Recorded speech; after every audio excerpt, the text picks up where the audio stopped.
همه قضایا فلسطینه و بر محور فلسطینه. هرچی داستان ما داریم قبل از ظهور اینجاست.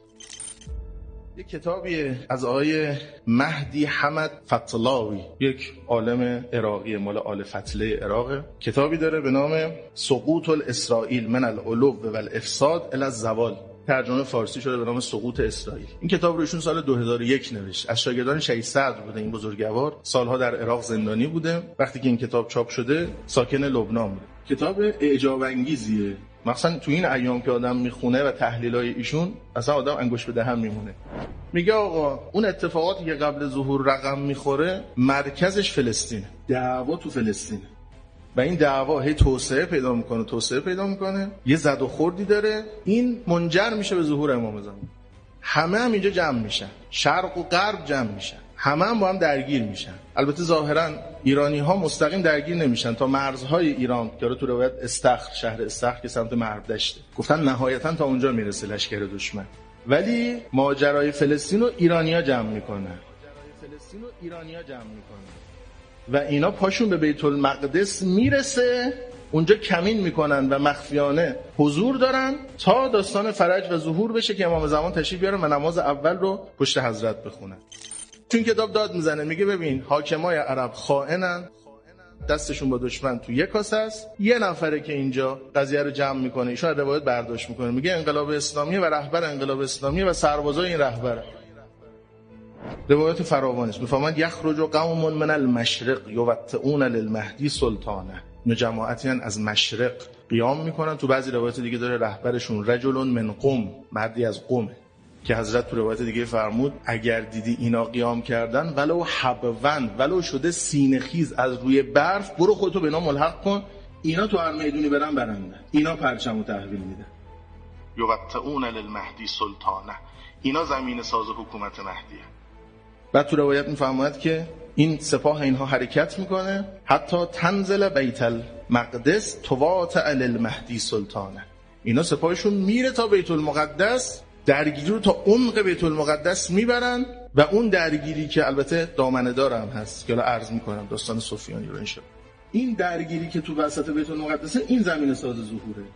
بعد میفرماید که اینا جماعتی هستند که وقتی به کوه برسن کوه نابود میکنن، انقدری میرن حتی ینزل به ایلیا، اینا میرسن به ایلیا که یه شهری است در اسرائیل. بعد فرمود که اینا 8 ماه شمشیر روی دوششونه، یحمل السیف علی عاتقه 8 اشهر. اون وقتی که دیگه شمشیر رو بلند میکنن و جدال رو با حالا یهود صهیونیسم هرچی شروع میکنن، 8 ماه این درگیری ادامه داره و یتوجه الی بیت المقدس، توجه اینا به بیت المقدسه، مرکز درگیری و فتح بیت المقدس.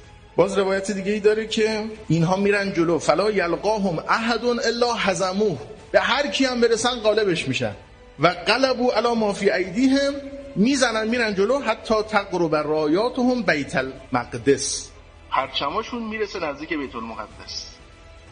خیلی روایت فراوانی در این زمینه هست. از اون ور چه اتفاقی رقم میخوره؟ اینا میبینن که حریف اینا نیستن، این جبهه یهود حریف اینا نیست. چیکار میکنه؟ اینجا از سوریه یه قضیه دیگه رقم میخوره.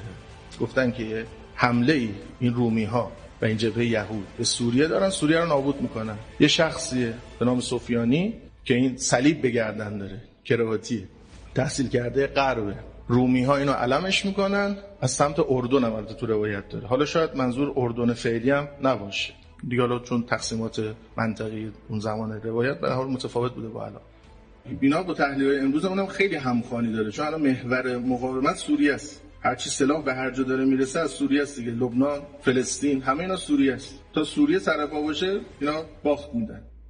اینها روایتش هم اینجا ایشون آورده مفصل که دست به دامن سفیانی میشن و با اون قضیه که در سفیانی رقم میخوره که حالا تو بعضی روایات داره بین جمادی و رجب اتفاقات خیلی مهمی بین جمادی و رجب میفته. ما که امیدواریم، ما تطبیق نمیدیم به زمانه خودمون و این ایام، امیدواریم کمتر از 1 ماه دیگه وارد جمادی میشیم ان شاءالله، امیدواریم. فرمود اتفاقات اصلی العجب کل العجب بین جمادی و رجب، اتفاقات اصلی بین جمادی و رجبه و استقرار حکومت سفیانی که شام رو دست میگیره در رجبه و این شروع میکنه این سپاه ایرانیان رو پس دادن، از لب مرزهای بیت المقدس برشون میگردونه، یکی یکی مناطق رو فتح میکنه.